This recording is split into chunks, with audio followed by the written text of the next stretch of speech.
संजीव अपने दोस्तों राघव और प्रतीक के साथ बियर बार में बैठकर बियर पी रहा था। संजीव आज बहुत खुश लग रहा था। अरे यार, आज की पार्टी में तो मजा आ गया। तुम दोनों दोस्तों के साथ तो मेरी जिंदगी इतनी अच्छी है कि क्या बताओ कितनी अच्छी है। अरे भाई, अब दोस्ती की है तो जीना मरना सब साथ में। हाँ अरे यार सुनो, जल्दी से एक बियर और ऑर्डर करते हैं ना, एक आखिरी, और उसके बाद ये जश्न यहीं खत्म हो जाएगा। अरे हाँ, क्यों नहीं। वेटर, जल्दी से 2 बियर की बोतल लेकर आओ। आज मेरे दोस्तों को जश्न मनाना है, क्यों? इतने में वहां पर एक बहुत सुंदर लड़की छोटे छोटे कपड़े पहनकर हाथ में बियर की बोतल लेकर उसके पास आती है। ये लीजिए, आपने बियर ऑर्डर की थी ना, मैं लेकर आ गई। क्या बात है यार, इस बार की वेटर तो बड़ी सुंदर है। अब बियर लेकर आई हो तो अपने हाथों से ही पिला दो ना। हाँ, क्यों नहीं, जैसा आप बोलोगे मैं वैसा ही करूँगी। क्या बात है यार, अब तो लगता है रोज यहीं आना पड़ेगा। उसके बाद वो लड़की उन तीनों को बियर सर्व कर देती है। पार्टी करने के बाद वो तीनों अपने अपने घर जाते हैं। प्रतीक, संजीव और राघव को उनके घर छोड़कर जैसे ही अकेला अपनी कार में आकर बैठता है तो अचानक उसे एहसास होता है जैसे उसकी कार की पीछे वाली सीट पर कोई बैठा हुआ है। वो तुरंत पीछे मुड़कर देखता है। तुम यहाँ क्या कर रही हो? और तुम मेरी कार में कब आई? अरे तुम तो बार में वेटर थी ना। बस ऐसे ही मेरा दिल कर रहा था आपके साथ आपके घर चलने का, इसलिए मैं आपके साथ चली आई। अरे लेकिन तुम मेरी कार में आई कब? अभी कुछ देर पहले तो यहाँ पर मेरे दोस्त बैठे हुए थे। प्रतीक के इतना बोलते ही उस लड़के का चेहरा खतरनाक तरीके से बदल जाता है। उसकी आंखें पत्थर की तरह सफेद और पूरे शरीर पर नीली नीली नसें उभर आती है। गाड़ी चलाओ, पूरी स्पीड में चलाओ, और अगर तुमने गाड़ी रोकने की कोशिश भी की तो मुझसे बुरा कोई नहीं होगा। डर की वजह से प्रतीक के पसीने छूटने लगते हैं। उसका शरीर बुरी तरह से कांप रहा था। प्रतीक बिना कुछ सोचे समझे कार को फुल स्पीड से चलाना शुरू करता है। चलते चलते वो शहर से दूर एक पहाड़ी पर पहुंच जाता है और सामने अब सिर्फ पहाड़ी का किनारा दिख रहा है, जिसे देख प्रतीक घबराकर अचानक से कार को ब्रेक लगाता है। देखो, मुझे छोड़ दो मुझे। अगर मैंने गाड़ी जरा सी भी आगे बढ़ाई तो हम दोनों नीचे गिरकर मर जाएंगे। ये तो तुम्हें पहले सोचना चाहिए था ना। अब कुछ नहीं हो सकता।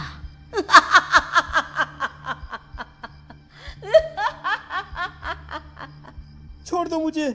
नहीं, प्लीज मुझे छोड़ दो। प्लीज मुझे जाने दो। छोड़ दो मुझे। गाड़ी आगे बढ़ाओ। और तभी अचानक से बिना प्रतीक के स्टार्ट किए उनकी कार आगे बढ़ती है और गहरी खाई में गिर जाती है। उसके चीखने की आवाजें चारों तरफ सुनाई देती है।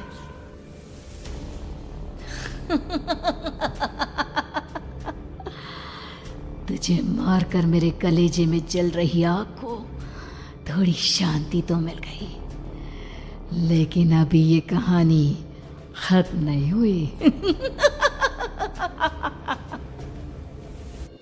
और फिर अगले दिन राघव और संजीव को पता चलता है कि प्रतीक की पहाड़ी से नीचे गिरकर मौत हो गई। अरे कल रात की तो बात है यार, हम सब बैठकर पार्टी कर रहे थे, लेकिन मेरी एक बात समझ में नहीं आ रही। राघव शहर से इतना बाहर उस पहाड़ी पर इतनी रात को क्या करने गया था? अरे यार, वही सोचकर तो मैं भी परेशान हूँ। हम दोनों को छोड़ने के बाद तो वो सीधा अपने घर जाने वाला था, और वो आत्महत्या क्यों करेगा भाई? कल रात तक वो कितना खुश था, हमारे साथ सेलिब्रेट कर रहा था। हाँ, लेकिन पुलिस ने तो यही कहा है कि प्रतीक ने अपनी कार को जानबूझकर पहाड़ी से नीचे गिरा दिया और आत्महत्या कर ली।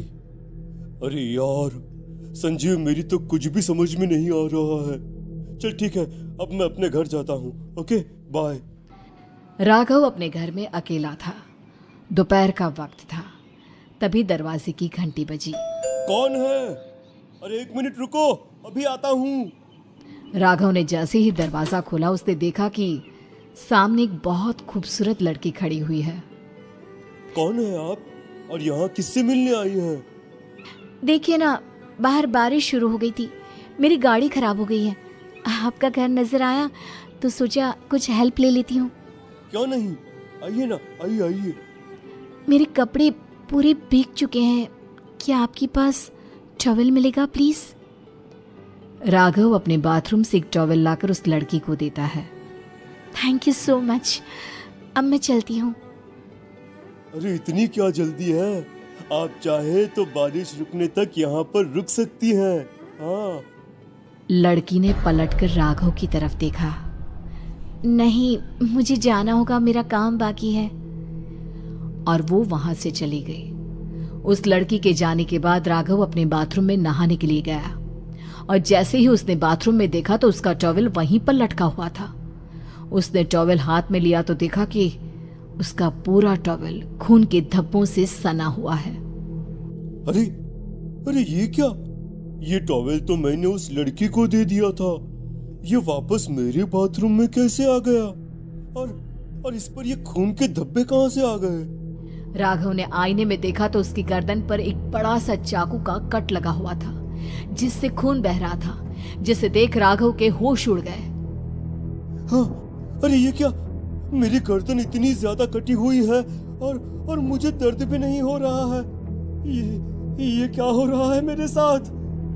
राघव घबराकर बाथरूम से बाहर आया और अपना मोबाइल उठाकर उसने संजीव को फोन लगाया। संजीव जल्दी से मेरे पास आ जाओ।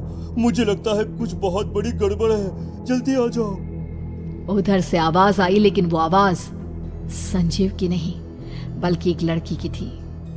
कुछ अजीब नहीं हुआ है, बस तुम्हारी मौत तुमसे मिलने आई थी और तुम्हें मारकर चली गई।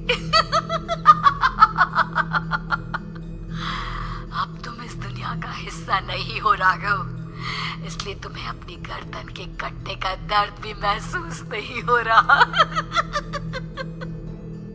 नहीं, ऐसा नहीं हो सकता, ऐसा नहीं हो सकता। कौन हो तुम? तुम्हारी मौत। अब संजीव के पास खबर पहुंचती है कि राघव ने अपने ही घर में चाकू से गर्दन काटकर आत्महत्या कर ली। ये सुनने के बाद संजीव के होश उड़ गए। वो पसीने से तरबतर हो गया और एक अनजाना डर अब उसके दिल को सताने लगा। संजीव के साथ ही उसका एक छोटा भाई राजीव भी रहा करता था। अपने भाई को इस तरह परेशान देखकर राजीव उसके पास आया। अरे भैया, क्या हुआ भैया? आप इतने घबराए हुए क्यों लग रहे हैं? प्रतीक और राघव की मौत, मेरा मतलब मेरी कुछ समझ में नहीं आ रहा भाई। अचानक से मेरे दोनों दोस्तों ने आत्महत्या क्यों कर ली? अरे वो तो मेरी भी समझ में नहीं आ रहा है भैया। हाँ, हो सकता है कि कोई परेशानी होगी और इसीलिए उन्होंने ऐसा किया होगा। हाँ, लेकिन दोनों की जिंदगी में एक साथ परेशानी और दोनों का इतनी खतरनाक तरीके से आत्महत्या करना, कहीं ऐसा तो नहीं मैं भी मर जाऊंगा? अरे आप ऐसी बातें क्यों कर रहे हैं भैया? वैसे ही मैं इतना परेशान हूँ। जब से अंजलि ने मेरा साथ छोड़ा है तब से सब कुछ बहुत अजीब सा हो गया है। रोज रात को डरावने सपने आते हैं।